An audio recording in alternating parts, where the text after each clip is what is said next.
여러분 안녕하십니까? 이번 시간에는 중앙일보의 작심 기사 문재인의 5년 동안 어떻게 한미동맹이 파괴되었으며 북괴 김정은에게는 어떤 시간을 벌어주었으며 나아가서 우리 대한민국 국군이 문재인의 5년 동안 어떻게 아작이 났는지 중앙일보가 작심을 하고 문재인의 5년을 한마디로 딱 뭐라고 정리했다? 지옥과 같은 시간이었다. 중앙일보가 왜 작심을 하고 문재인의 5년을 대저격했겠습니까? 그러니까 다른 언론들도 마찬가지겠습니다만 이재명이가 대한민국의 대통령이 되면 문재인 주사파 정권보다 더 악독한 정권이 될 것이므로 정신 바짝 차리라고 중앙일보가 기사를 심도 있게 썼습니다. 여러분들도 잘 알고 계시는 것처럼 국방부 대변인까지 했던 김민석 중앙일보 전문 기자는 북한과 충돌은 피했지만 핵 위협이 더 커졌다라는 제목의 이 기사에서 한마디로 문재인의 5년은 반미, 친북, 친중, 반일 나아가서 대한민국의 국군, 국방부를 침몰시킨 어찌 보면 문재인은 간첩과 같은 자이다 라고 들으셔도 되겠습니다. 여러분들이 살려주신 정성산 감독, 정성산 TV 좋아요, 구독, 알림은 큰 힘이 되겠습니다. 후원해주시는 모든 분들께 가열차게 멸공. 우리가 왜 정신을 바짝 차려야 하는지, 내년 대통령 선거에서 왜 자유민주주의와 한미동맹, 한일동맹을 중요시 여기는, 또한 쿼드와 함께 하려는 그런 사람이 대통령이 되어야 하는지 이번 소식에도 여실히 드러난다 하겠습니다.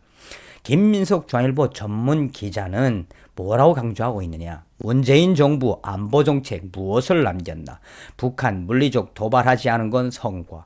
북핵 미사일 전력은 급속도로 증강, 미중 양다리 외교로 한미동맹 이완, 국군 전투력 약화, 기강회의 숙제로 남겼다. 남북, 북미 회담이 북한 도발 억지. 문재인 정부 동안 북한이 도발하지 않은 건 분명히 성과라면 성과다. 2018년 2월 평창 겨울올림픽에서부터 시작한 남북관계 개선과 세 차례의 남북 정상회담, 북한 비핵화를 위한 북미 정상회담 등의 기인한 효과로 볼 수 있다. 북한 도발을 차단하기 위한 유인책이었다면 성공했다고 평가할 수 있다. 북한 비핵화 동력은 2019년 2월 베트남 하노이에서 미국 트럼프 대통령과 북한 김정은의 회담 파행으로 끝났지만 김정은이 한미의 눈치를 보며 적극적으로 도발할 수 없었던 것도 사실이다. 또한 남북 정상회담을 통해 9.19 군사 합의를 체결해 북한 도발을 억제한 것도 평가할 만하다. 그러나 9.19 군사 합의는 여전히 불안한 합의다. 북한이 합의를 어기고 있는 데다 후속 조치에도 나오지 않고 있다. 오히려 이 합의로 한국군은 연대급 이상 훈련을 중단해 전투력이 크게 저하됐다. 또한 한미연합훈련은 축소 또는 건너뛰고 그 명칭도 유명무실하게 만들었다.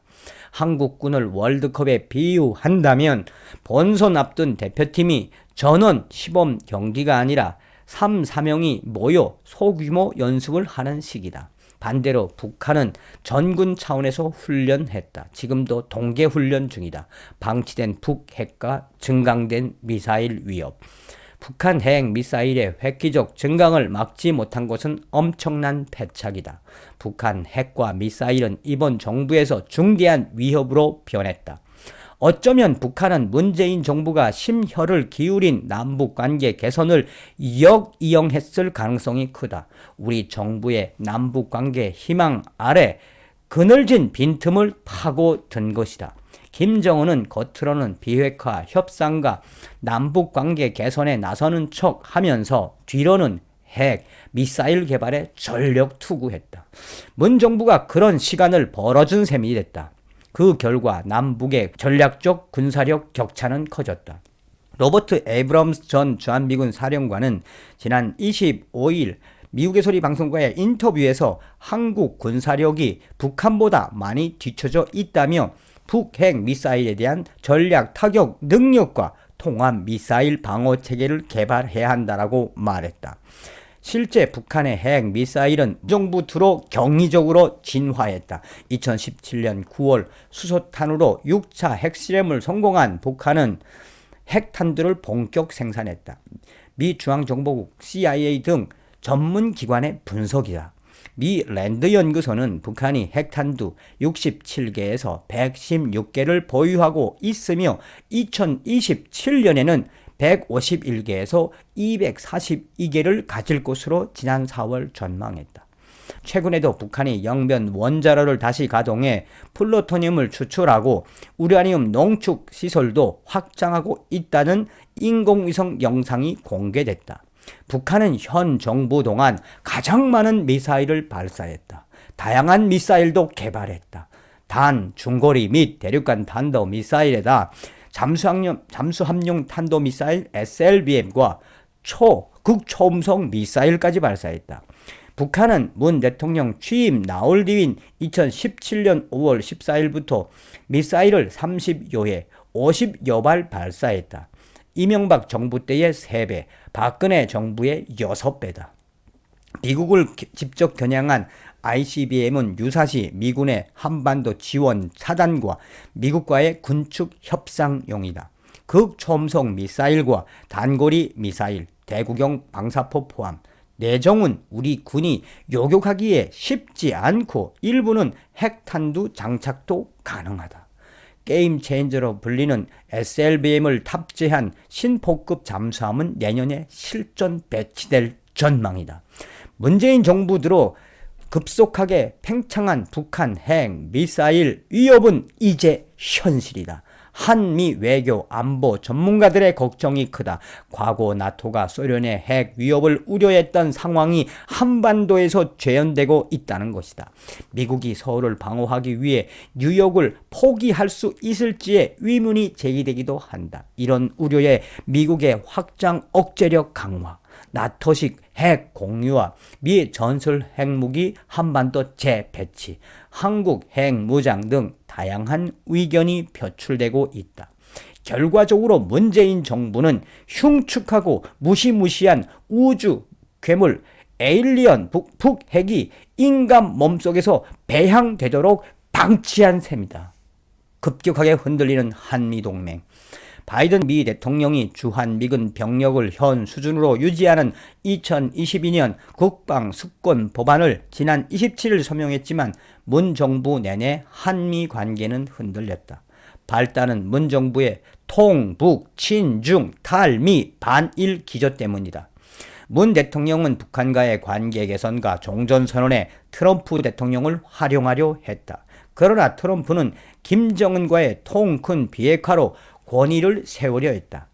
김 위원장은 핵 전쟁을 불사하는 벼랑 끝 전술을 먼저 구사한 뒤 평화 공세로 문 대통령을 돌다리 삼아 트럼프와 핵 군축 협상을 시도했다. 세 사람의 동상이몽은 하노이 회담에서 깨졌다. 그런데도 문 대통령은 임기 말인 지금까지 종전선언에 집착하고 있다. 문 정부의 미중 양다리 외교는 동맹 훼손의 중요 요인이었다.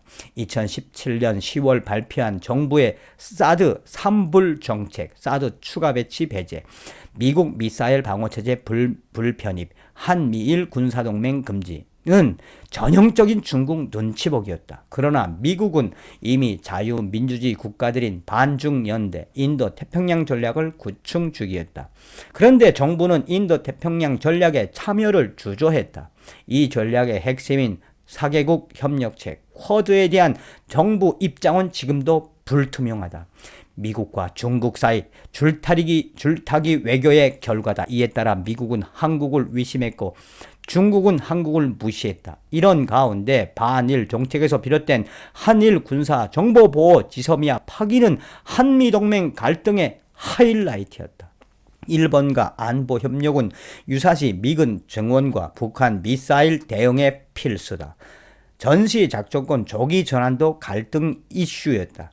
문 대통령은 임기 안에 전작권을 가져오겠다고 했지만 에이브럼스 사령관은 갈 길이 더 남았다고 했다. 현재로선 한국군 지휘로 북핵에 대응하는 건 어렵다. 군의 정치와 약화한 전투력. 문재인 정부 동안 군 대비태세는 크게 취약해졌다. 군의 전투력은 무기가 기본이지만 훈련과 기강 그리고 사기에 좌우된다. 그런데 군 인사가 정치에 휘둘리자 기강이 해이해졌다. 문 대통령은 취임 직후 육군 중장을 2단계 뛰어 육군 참모총장 대장에 앉히면서 경험 많은 군 수뇌부를 순식간에 제거했다. 군 의사결정 시스템에 공백이 생기자 정치가 판을 쳤다. 문제가 많은 남북 9.19 군사 합의가 제대로 검증받지 않고 나온 이유다. 그때 정치에 순응한 군 수뇌부는 국방부 장관 등으로 승승장구했다. 군 인사 난맥상은 더 심각하다. 과거에는 육해 공군 본부에서 장성 진급 심사를 마친 뒤 진급 정원의 120%에서 130%를 추려 서열을 매겨 청와대에 보냈다.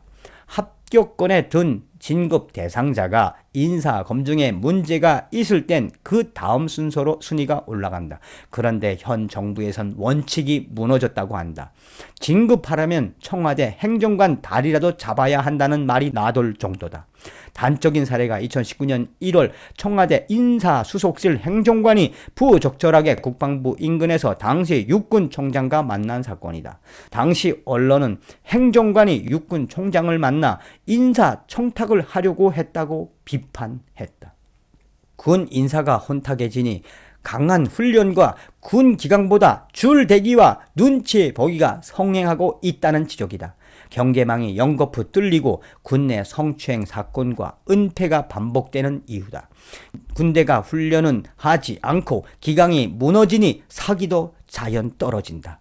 유사시에 어찌 싸울지 걱정이다. 군대가 군대답지 못하게 됐다는 지적이 곳곳에서 나온다.